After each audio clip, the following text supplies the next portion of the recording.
لاری دەربی کوردستان و کۆتا یاری هەفتەی سێزدەی خولی ئەستێرەکانی عێراق یانەی نەورۆزی شاری سلێمانی بەخۆی و هاندەرەکانی بوونە میوانی هەولێر لەسەر یاریگای فرانسۆ هەریری.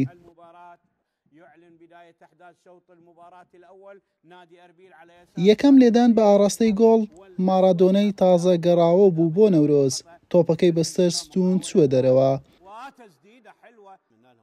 ئەم لێدانە سەرێ ئەحمەد خالیدیش هەڕەشە بوو لەسەر گۆڵی هەولێر، یانەی خاوەن ماڵ لە خولەکی سیویەک بێدەنجی شکاند و لە یەکەم هێرشیلا یاریەکە بە گۆڵ یەکەم و پێشکەوتن گەیشت لە ڕێگای ئەحمەد حەسەن مەکەنزی بە ئاسیستی شێرکۆ کەریم.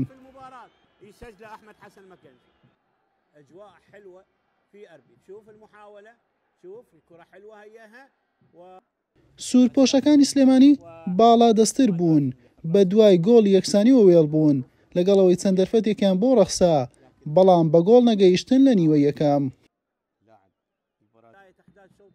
لا نیوەی دووەم یاریەکە نەورۆزی میوان بە فشارەوە بۆ سەر گۆڵی کوڕانی قەڵاو منارە دەستیان بە یاری کردەوە بە ئامانجی تۆمارکردنی گۆڵ.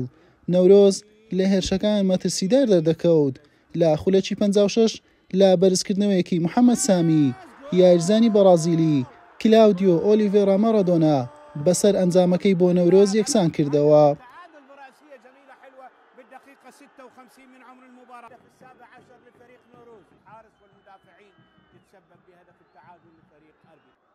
نەورۆز خەریک بوو لەم دەرفەتە بە گۆڵێکی دیکەش بگات، وەڵامی هەولێریش بە دوو لێدان لە دوورەوە بوو، ئەنجامەکەی پێنەگۆڕدرا. لا خولەکی 91 ناوژوان خاوەن گۆڵەکەی نەورۆزی بە کارتی سوور کردە دەرەوە دوای ئەوەی کارتی زەردی دووەمی پێدا.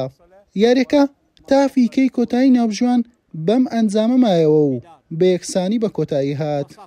بەم شێوەیە نەورۆز بە 20 خاڵ پاشەکشەی کرد بۆ خانەی پێنجەمی ڕیزبەندی، هەولێریش بە 13 خاڵ لە خانەی 15ی ڕیزبەندیانەکانە.